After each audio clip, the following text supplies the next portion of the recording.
पाकिस्तान के number 1 allrounder right now Imad Wasim कल international cricket से अपनी रिटायरमेंट वापस ले रहे हैं। आखिर माजरा क्या है, क्या वजह बनी कि इमाद वसीम कल अपनी रिटायरमेंट वापस ले रहे हैं? तो साथ ही साथ लाला बूम बूम शाहिद अफरीदी मुश्किलात से दो चार और बड़ा यू टर्न लेने पर मजबूर कर दिया। बूम बूम अफरीदी को किसने मजबूर किया, क्या वजह है, क्या चीज, क्या माजरा क्या है, आज की इस वीडियो में सवाल से बात करते हैं। बिस्मिल्लाहिर्रहमानिर्रहीम, अस्सलाम वालेकुम। मैं हूं मोहम्मद यासिर अली और आप देख रहे हैं मेरा यूट्यूब चैनल। तो व्यूअर्स, आप लोगों को बता दें कि पाकिस्तान का 25 मेंबर स्क्वाड जो है वो तश्कील दिया जा रहा है इन दिनों, जो कि काकूल में जाकर प्रैक्टिस करेगा पाक आर्मी के साथ, जिसके बाद वापस आकर ये इसमें से पाकिस्तान की 15 रुकनी टीम बनाई जाएगी जो कि मुकाबला करेगी न्यूजीलैंड का होम सीरीज में 5 T20 मैचेस, जो कि 3 मैचेस रावलपिंडी में, जो कि 2 मैचेस जो है वो लाहौर में खेले जाएंगे। और उनकी टाइमिंग्स आपको ऑलरेडी बता चुके हैं कि तमाम मैचेस जो है वो PST 7 बजे शुरू हुआ करेंगे। तो इन मैचेस के लिए जो पाकिस्तान की टीम बनेगी वो उन्हीं 25 खिलाड़ियों में से बनेगी, और फिर वर्ल्ड कप के लिए जो पाकिस्तान की टीम बनेगी वो भी उन्हीं 25 खिलाड़ियों में से बनेगी। तो इन दिनों पाकिस्तान क्रिकेट बोर्ड जो है वो बहुत सीरियसली सर जोड़कर बैठा हुआ है कि आखिर कौन से होंगे वो 25 खिलाड़ी। अब उन्हीं 25 खिलाड़ियों में जो है वो मैडी का नाम भी आ रहा है कि भाई मैडी को भी होना चाहिए, इमाद वसीम को भी होना चाहिए। और अब इस सिलसिले में बड़ी पेशरफ जो कि आज की इस वीडियो में आप लोगों को बताने लगा हूं मैं कि इमाद वसीम से राब्ता कर लिया गया है। और इमाद वसीम से ना सिर्फ राब्ता किया गया है चीफ सिलेक्टर वहाब रियाज की तरफ से, और आपको ये मैं ऑलरेडी बता चुका हूं कि शाहीन शाह अफरीदी ने PSL के फाइनल से पहले फोन किया था इमाद को और कहा था कि यार I want you in my team, जिसमें मैडी ने कहा था कि भाई अभी प्रेशर बहुत है फाइनल का, तो शाहीन भाई अभी फाइनल खेलने दो, उसके बाद बात करते हैं। और फिर क्या खूब इमाद वसीम ने अपने प्रेशर को दिखाया फाइनल में। मतलब वो इमाद वसीम जिसको पहले ही टीम में लेने के लिए तैयार थे फाइनल से पहले, अच्छा उसने फाइनल में 5 विकेटें ले ली, तो उसके बाद तो कोई दो राय रही नहीं। तो अब इमाद वसीम से राब्ता किया है चीफ सिलेक्टर वहाब रियाज ने, और वहाब रियाज ने ना सिर्फ राब्ता किया है बल्कि इत्तलात के मुताबिक लाहौर मधु कर लिया है वहां जो इमाद वसीम साहब है, क्योंकि आपको पता है इनकी रिहाइश जो है वो इस्लामाबाद में है, तो इनको लाहौर बुला लिया। और लाहौर बुलाने के बाद इनकी अहम मुलाकात होगी PCB चेयरमैन मोहसिन नकवी से और chairman selection committee Wahab Riaz से, जिसके बाद इमाद वसीम अपनी शराइत PCB के सामने रखेंगे। जो इमाद वसीम ऑलरेडी मैं आपको वीडियो में ये भी पहले बता चुका हूं कि इमाद वसीम यहां पर ये शराइत रख रहे हैं कि यार पहली बात तो ये कि मुझे जब मैं टीम में आऊंगा ना तो मुझे सीनियर क्रिकेटर समझा जाए, कोई ऑर्डिनरी क्रिकेटर ना समझा जाए।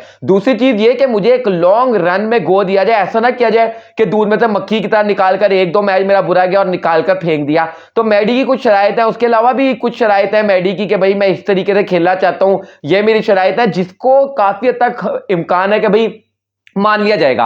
इमाद वसीम की तमाम शराइत को मान लिया जाएगा, जिसके बाद कुछ हद तक ये श्योरिटी मैं आपको दे सकता हूं कि या तो कल या परसों इमाद वसीम पाकिस्तान क्रिकेट लाहौर में अपनी मुलाकातों को पूरा करने के बाद इंटरनेशनल क्रिकेट से अपनी रिटायरमेंट जो है वो वापस ले लेंगे। और फिर वो जो 25 तारीख से कैंप लगना है पाकिस्तान क्रिकेट टीम का काकूल में, उसके अंदर 25 खिलाड़ियों का जो कैंप है उसके अंदर मैडी का नाम भी डाल दिया जाएगा। तो it's quite a breaking news कि भाई इमाद वसीम के जो मामला है वो तो रिजॉल्व हो रहे हैं। कम से कम वो रूसी फूफी वाला किरदार इमाद वसीम तो अदा नहीं कर रहे जो मोहम्मद आमिर करते रहते हैं कि भाई नहीं मैं तो भतीजे के शादी में नहीं आऊंगी, आप जो मर्जी कर लें, मुझे जितना मर्जी मना लें, लेकिन मैं नहीं आने वाली। इमाद वसीम एटलीस्ट कम से कम थोड़ा सा वही वाली बात होती है ना व्यूअर, एजुकेशन का फर्क आ जाता है। फिर आपको पता है कि इमाद वसीम जो है वो एक पढ़ा लिखा इंसान है, मोस्ट ऑफ हिज लाइफ इसने अपने यंग डेज जो है वो इंग्लैंड में गुजारे हैं। तो फिर वही वाली बात है ना कि पढ़े लिखे और फिर मोहम्मद आमिर आप समझ सकते हैं, तो थोड़ा फर्क तो आ जाता है। तो इमाद वसीम बादल जो है वो बर्फ पिघल रही है और Imad Wasim going to make his comeback in Pakistan team और वर्ल्ड कप में बैक विद द बैंग होने वाले हैं। It's a good news, it's quite a good news यार। मैडी मतलब इनफॉर्म है। और आप लोगों को मजीद ये भी बता दूं कि यार कौन कौन से खिलाड़ी आ रहे हैं। मिरान मुमताज के बाद आपको पहले ही बताया हुआ है और आजम खान का नाम आ रहा है। इट्स मतलब कोई खुशाइन बात है कि यार मिरान मुमताज का नाम आ रहा है। उसके साथ साथ जो एक और अच्छा नाम आ रहा है वो है साइम अयूब का। साइम अयूब जिन्होंने शानदार परफॉर्म किया था न्यूजीलैंड में, आपको पता है उनका दौरा अच्छा नहीं गया था तो लगा था उनको ड्रॉप कर दिया जाएगा, लेकिन साइम अयूब को अब 25 खिलाड़ियों में रखा जा रहा है। काकूल जाएंगे, ट्रेनिंग करेंगे पाक आर्मी के साथ, और उसके बाद समझा यही जा रहा है कि साइम अयूब और बाबर आजम ही पाकिस्तान के लिए ओपन करेंगे। और इसी कड़ी से जुड़ा हुआ मोहम्मद रिजवान का कल का बयान भी था जो मैंने आपको वीडियो में बताया था कि भाई अब तो रिजवान ने भी जो है ना वो हथियार फेंक दिया। और रिजवान जो पहले कहा करते थे, मतलब खैर बाय द वे वैसे पहले भी रिजवान यही कहते थे, लोग उनके इंटरव्यू को गलत तरीके से पेश करते हैं। रिजवान ने पहले भी यही कहा था कि यार मैं अपनी टीम की जरूरत के मुताबिक जहां मर्जी खेलूंगा, लेकिन जो मेरी अपनी चॉइस है, जो मेरी अपनी ख्वाहिश है, वो ये है कि मुझसे ओपन करवाया जाए। वही रिजवान जो है वो अब भी कहते हुए दिखाई दे रहा है, और रिजवान को क्योंकि अब तो पता भी है कि यार साहिम और बाबर का जो ओपनिंग पेयर था पेशावर ज़ल्मी के लिए वो कमाल था, तो यही ओपन करेंगे।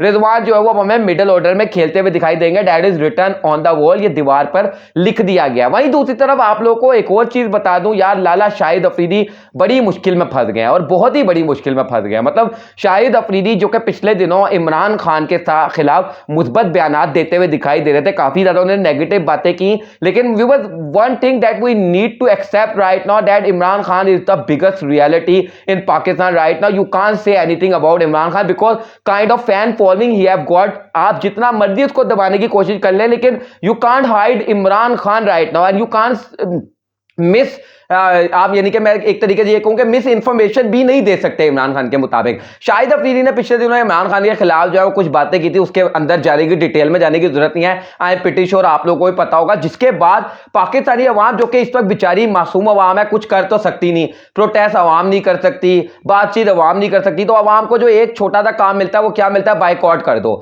मोहसिन नकवी से इख्तलाफ आते जी, PSL का बाइकआउट कर दो, मोहसिन नकवी से यही कर सकते हैं। अब शाहिद अफरीदी के साथ अवाम ने क्या किया कि शाहिद अफरीदी के जो इस वक्त जो उनके जो होटल, आपको पता है शाहिद अफरीदी एक रेस्टोरेंट चलाते हैं, उसका बाइकआउट करना शुरू कर दिया अवाम ने। शाहिद अफरीदी के सोशल अकाउंट का बाइकआउट करना शुरू कर दिया। शाहिद अफरीदी की जो NGO है जिसको वो काफी अच्छे से रन कर रहे हैं, हत्ता कि उसको भी अवाम ने बाइकआउट करना शुरू कर दिया। जिसके बाद all of a sudden Shahid Afridi जो है वो बौखला गए, हड़बड़ा गए। मतलब माजरत के साथ, मैं बड़ा फैन हूं ऐसे by the way Shahid Afridi का, तो मैं कुछ ज्यादा उनके खिलाफ नेगेटिव नहीं बोलूंगा, लेकिन शाहिद अफरीदी ने मीडिया पर आए और आकर बात ऑल ऑफ अ सडन, मतलब वो ऐसे लगा कि टेप रिकॉर्डर को जैसे कोई रटाया नहीं जाता उस तरीके से। मतलब वैसे बाय द वे पाकिस्तान में सॉफ्टवेयर अपडेट तो बाद में दूसरी तरफ से हुआ था, लेकिन इस दफा सॉफ्टवेयर अपडेट जो है ना वो पाकिस्तान की अवाम ने किया है। जिसके बाद शाहिद अफरीदी बदल गए, और शाहिद अफरीदी ने आके कहा कि भाई मैंने इमरान खान जो है वो एक ग्रेट लीडर है, इमरान खान के बारे में अच्छी से अच्छी जितनी अच्छी बातें वो कर सकते थे वो करते हुए दिखाई दिए। तो मतलब यू टर्न बहुत बड़ा मारा है लाला ने।